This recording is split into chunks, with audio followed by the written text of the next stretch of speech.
kita akan langsung observasi mengenai stunting di lingkungan masyarakat.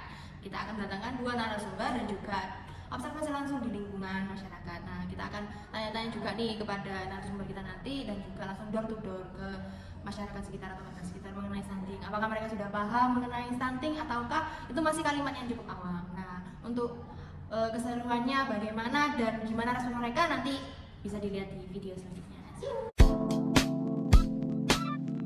Halo Sobat Sehat, pagi ini saya Nabila dari Komunitas Pemuda Sehat Indonesia akan membahas tentang stunting. Nah, kali ini aku kedatangan narasumber dari mana Mbak? Desa Rinjani. Rinjani. Atas nama siapa ini? Atas nama Mbak Bia. Mbak Bia. Sayanya adalah Mas Diki dari Desa Sumur Sono. Oke, ini keduanya sama-sama dari daerah lokal. Nah, pada kali ini kita akan bahas tentang stunting. Pada kesempatan kali ini juga kita akan membahas tentang stunting dari kedua narasumber kita. Nah, sebelumnya selamat pagi Mbak Mas. Pagi. Oke. Nah, sebelumnya aku mau tanya nih Mbak Mas, udah pernah tahu kata stunting atau udah pernah dengar kata stunting belum? Dari Mbak Bia sendiri nih, udah tahu belum Mbak? Belum pernah. Kalau Mas Diki? Belum juga, kata-katanya asik ini Mbak. Oh, asik. Nah, kedua narasumber kita juga belum tahu nih apa makna dari kata stunting. Nah, untuk teman-teman yang belum tahu juga, stunting adalah kondisi gagal tumbuh akibat kurangnya asupan gizi, yang mana di dalamnya dapat menyebabkan terganggunya metabolisme tubuh dan juga gangguan otak. Nah, biasanya juga berpengaruh pada pertumbuhan anak. Nah, ngomong-ngomong bahas stunting, itu kalau di lingkungannya Mbak Bia sama Mas Diki itu kiranya pernah nggak sih ngelihat orang-orang kayak ngerokok gitu di warung atau di kafe tapi bawa anak kecil? Kalau dari Mas Diki sendiri nih biasanya kalau lagi ngopi atau gimana gitu pernah? Saya mau sedikit cerita ya Mbak ya. Iya. Karena kan saya juga suka ngopi di warung atau di kafe. Saya itu biasanya sering melihat orang tua, bapak-bapak terutamanya, ataupun kakak-kakaknya itu membawa anak kecil ke warung atau ke kafe tersebut. Padahal bapak-bapak atau kakak-kakaknya yang mengajak itu merokok. Jarak dekat itu ya Mas ya? Iya, sangat jarak dekat. Gitu. Nah, sobat juga barusan tahu kan kalau mayoritas itu banyak banget orang-orang yang kalau merokok itu tanpa melihat lingkungan sekitarnya. Itu juga cerita dari Mas Diki bahwasanya kalau di kafe atau di warung kopi itu biasanya banyak bapak-bapak pemuda itu bawa anak kecil atau bawa adiknya ya biasanya Mas ya. Nah, biasanya gitu tuh anaknya sendiri dibawa dibawain HP atau gimana? Iya, pasti bawa HP jadi tidak ada interaksi. Jadi sama-sama main HP sendiri Mbak gitu. Bapaknya atau kakaknya main HP sendiri, adiknya yang diajak juga main HP sendiri. Oh, gitu. Nah, salah satu penyebab dari terjadinya stunting itu juga dari mana lingkungan itu tadi. Nah, asap rokok juga itu berpengaruh untuk pertumbuhan anak. Apalagi kan range usia masih born age ya, biasanya kalau di bawah umur 3 tahun gitu biasanya udah tahu udah bisa diajak main-main ke kafe gitu. Nah, kalau tanggapan Mbak Bia sendiri nih ngelihat warung yang ngajak anak kecil terus bawa HP sendiri itu sama pola asuhnya gimana sih Mbak? Ya, kalau menurut saya itu seharusnya ya sebagai ibu, mungkin saya akan melarang suami saya untuk membawa anak biar apa ya? Harusnya juga suami saja itu kayak sadar Ya. kalau asap rokok itu bahaya buat anak. Apalagi kan di warung kopi kan banyak sekali yang pakai rokok itu, terus asapnya itu gitu lah. Nah, kalau dari tempat tinggal dari Mbak Bia sama Mas Diki sendiri tuh melihat pola asuh orang tua zaman sekarang tuh gimana sih? Terlebih lagi kan kita tahu ya, kita tadi juga membahas tentang stunting yang mana kondisi gagal tubuh anak. Kalau di lingkungannya Mbak Bia sendiri pola asuhnya gimana Mbak? Nah, jadi kalau pola asuh di lingkungan saya itu apa ya? Ibu-ibu itu kayak misal ngasih ASI ke anaknya, biasanya kan anak baru kan diberikan ASI ya. Iya. Nah itu biasanya nggak diberi Iya, ASI, iya. kayak langsung dikasih susu formula. Jadi kayak kurang gitu. Soalnya kan susu ASI itu kan sangat bagus ya, sangat baik untuk perkembangan bayi. Gitu. Oh, jadi kalau di lingkungannya Mbak Bia sendiri tuh kebanyakan orang tua tuh langsung mengalihkan ke susu formula teman-teman, nggak ke susu atau air dari susu ibunya. Kan kadang kan biasanya kan memang nggak ada program ya. Kadang air susu itu di ibu kan nggak selalu langsung keluar, ada yang harus ikut program juga. Nah, kalau dari Mas Diki sendiri itu gimana Mas kalau melihat pola asuh kalau kadang main-main di warung atau kafe gitu? Kalau untuk yang di kafe atau di warung-warung biasanya ya normal aja. Anaknya itu diberikan es yang menurut saya itu tidak baik untuk jangka panjang, serta goreng-gorengan juga itu kan juga Sama tidak ya? baik. Iya, kurang lebih sama. Jadi kalau makan apa di warung ya, jadi anak-anak itu langsung dibeliin makanan itu. Nah itu makanya teman-teman kurangnya kesadaran orang tua terhadap stunting itu juga perlu, apalagi kan stunting itu mulai dari usia kandungan itu bisa terlihat. Nah, seperti yang udah dijelaskan tadi, kalau ada anak ciri-ciri stunting kan kurang tinggi di usianya, yang harusnya tingginya berapa senti dia lebih pendek, terus sebenarnya berat badannya harus di rangka normal segini, dia kurang atau mungkin berlebihan. Nah, dari pola asuh, pola makan dan juga lingkungan itu juga berpengaruh. Begitu ya teman-teman. Untuk cara pencegahan stunting tadi itu kayak gimana ya Mbak? Nah, kalau pencegahan stunting sendiri ya Mbak Mas, seperti Junina tadi kan kondisi gagal tubuh pada anak. Nah, mulai dari lingkungannya sih itu yang basic.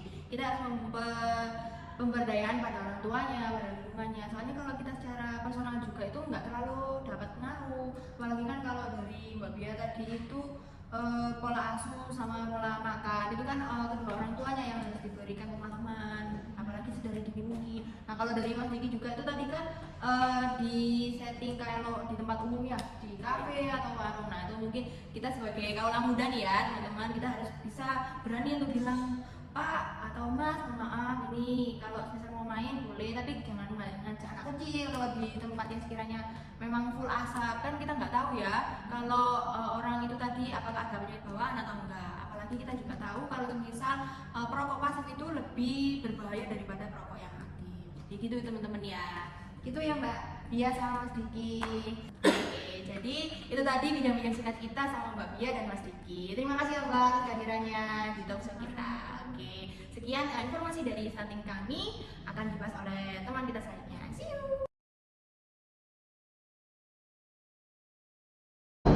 Halo, saya Desia dari Pemda Sehat mau mewawancarai salah satu warga di sini mengenai stunting. Nah, mari ikuti terus. Yuk. Selamat pagi, Mbak. Pagi. Kita mau nanya-nanya keadaan di sini nih. Boleh nggak mau meminta waktunya Ibu? Boleh, silakan masuk dulu, Bu. Terima kasih. Sebelum saya bertanya-tanya nih dengan Ibu siapa? Saya dengan Ibu Aminta. Enggak, saya Ibu Aja. Baik. Nah, kesibukannya ibu-ibu di sini tuh biasanya tuh apa setiap harinya gitu? Nah, kalau saya sendiri sih jadi ibu rumah tangga ya Mbak, mau ngapain juga susah, apalagi mau butuh air tuh susah banget, air bersih itu Mbak, jadi pakainya kayak ini biasa-biasa. Mungkin dari Ibu Aja? Sama sih, saya juga ibu rumah tangga yang ngurus anak-anak juga. Di sini selain kesulitan ekonomi juga kesulitan air bersih ya Mbak. Gitu. Boleh tahu nih, kenapa sih sulit untuk mendapatkan air seperti orang pada umumnya gitu? Ya Ibu kan tahu sendiri ya, masyarakat di sini tuh kebanyakan ekonominya itu rendah, jadi kalau mau butuh air bersih ya harus itu bayarnya tuh Mbak, kan orang ekonominya susah kan susah ya, apalagi kan itu air bersih kan butuh juga buat masak, buat cuci baju, jadi ya pakai air sabunnya aja gitu. Di sini kan ya padat penduduk ya, itu bisa diadakan kayak pemukiman gitu. Apa sih menurut Mbak itu pemukiman kumuh? Ya pemukiman kumuh tuh ya seperti bisa Mbaknya lihat sendiri kan, lingkungannya itu yang kotor akibat ya orang-orangnya kurang jaga kebersihan juga sih Mbak, apalagi kalau bisa buang sampah sembarangan kan bisa menyebabkan banjir, itu gampang untuk menemukan penyakitnya gitu. Mungkin dari Mbak Aca sama juga sih Mbak. Kalau kita kan sebagai manusia ya kan, biasanya tuh udah ada tulisan jaga kebersihan bapak di sini. Tapi orang-orang itu suka bandel gitu Mbak, suka buang sampahnya tuh ke sungai. Akhirnya kan menyumbat gitu kan ya, terus akhirnya ya sama kayak Mbak Ibu Aminza tadi jadinya banjir. Terima kasih. Dari dampak pemukiman kumuh terhadap masyarakat kita itu apa sih Mbak? Faktornya sih banyak ya Mbak. Salah satunya tuh seperti pertumbuhan penduduk yang padat, terus organisasi yang sangat tinggi, kurangnya perencanaan kota yang baik, dan ya itu tadi faktor utamanya kemiskinan itu. Jadi orang-orang susah untuk mendapatkan air bersih. Gitu. Baik Bu, saran dari saya itu beberapa hal yang bisa diatasi mungkin dari hal-hal kecil ya, mungkin bisa meningkatkan kebersihan gitu ya untuk setiap harinya, dan masyarakatnya itu sadar diri bahwa kebersihan itu paling penting di kondisi-kondisi yang saat ini. Gitu saran saya. Jadi gitu ya Bu, terima kasih atas informasinya. Ya, sama-sama.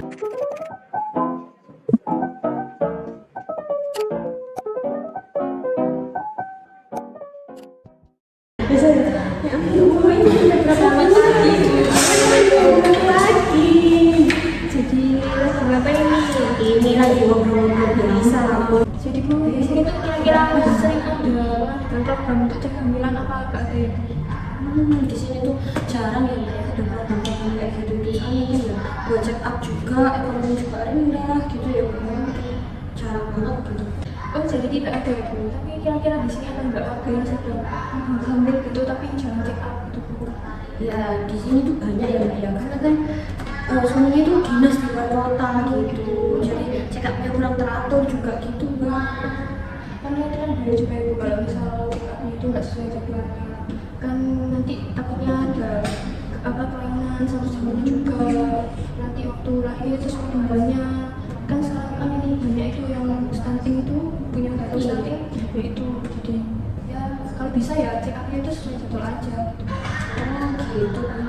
Jadi penting ya Bu ini untuk menjaga gizi seimbang gitu, dan check up secara teratur gitu ya, serta menjaga kebersihan untuk menghindari tadi yang hal yang tidak kita. Terima kasih ya Bu atas informasinya. Iya, jadi untuk gizinya juga perlu diperhatikan juga untuk memberi nutrisi yang cukup, menu sehat seimbang, dan kalau bisa juga hindari, kalau misalnya biasanya kan suaminya ada yang merokok gitu kan bahaya ya asapnya untuk janin dan ibunya juga, terus lingkungan juga, lingkungan kan banyak menyebabkan penyakit, jadi kalau bisa dijaga kebersihannya juga gitu sih Bu. Iya, terima kasih ya Mbak. Iya, sama-sama.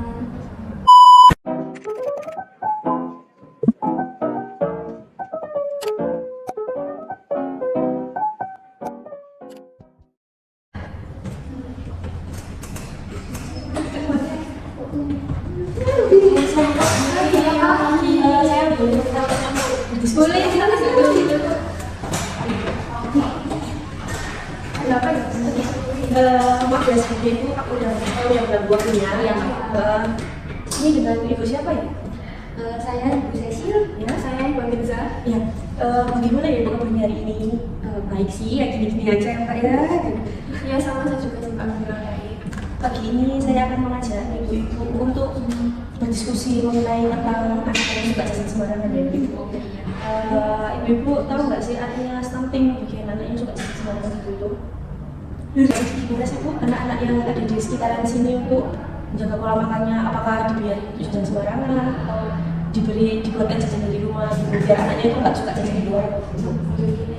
Kalau di sini ya banyak Mbak, anak-anak itu yang suka jajan itu sembarangan gitu, apalagi kan yang jual-jual kan banyak gitu macam-macam, kan kita nggak tahu ya itu itu mengandung pengawet apa enggak, itu kan harusnya juga buat anak-anaknya begitu cuma kebanyakan ya orang tua yang membiarkan anak-anaknya buat jajan sembarangan gitu.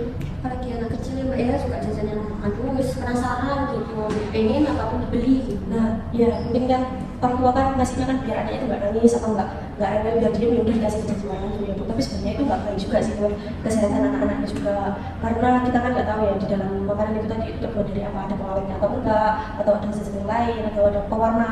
Kan biasanya kan makanan kan ada pewarna yang pekat gitu biar warnanya kelihatan menarik gitu. Baik ibu itu juga termasuk dari faktor stunting ya, kita akan faktor stunting. Oh iya Mbak, itu banyak yang ada juga ya di sini masyarakat yang stunting itu, makanya dia agak dibiarkan sekarang jajan sembarangan sih. Ya karena kan bahaya ya Mbak. Kalau ibu-ibu sendiri kalau anaknya jajan di luar gitu tuh suka dibeli kayak di rumah itu makanan yang terjaga sempurna seperti sayur, buah, dan juga lupa juga belas vitamin. Apa anak-anak itu juga dikasih seperti itu juga atau gimana? Ya nggak sempurna sih ya, ya cuma ya ada sayur ya makan sayur, ada susu ya minum susu gitu-gitu aja sih Kak. Pokoknya ya tahu pengawasan kita terhadap anak sih itu sih Kak. Yang penting buat kesehatan anak juga. Terima kasih ya Ibu. Jadi begitu ya teman-teman, banyak faktor yang menyebabkan anak itu stunting. Nah, pola asuh yang kurang, gizi yang kurang juga. Nah, jadi bapak yang merokok itu harus berhati-hati ya. Sampingnya itu ada anak kecil atau tidak gitu. Jadi harus observasi kami. Semoga bermanfaat. Terima kasih. Bye.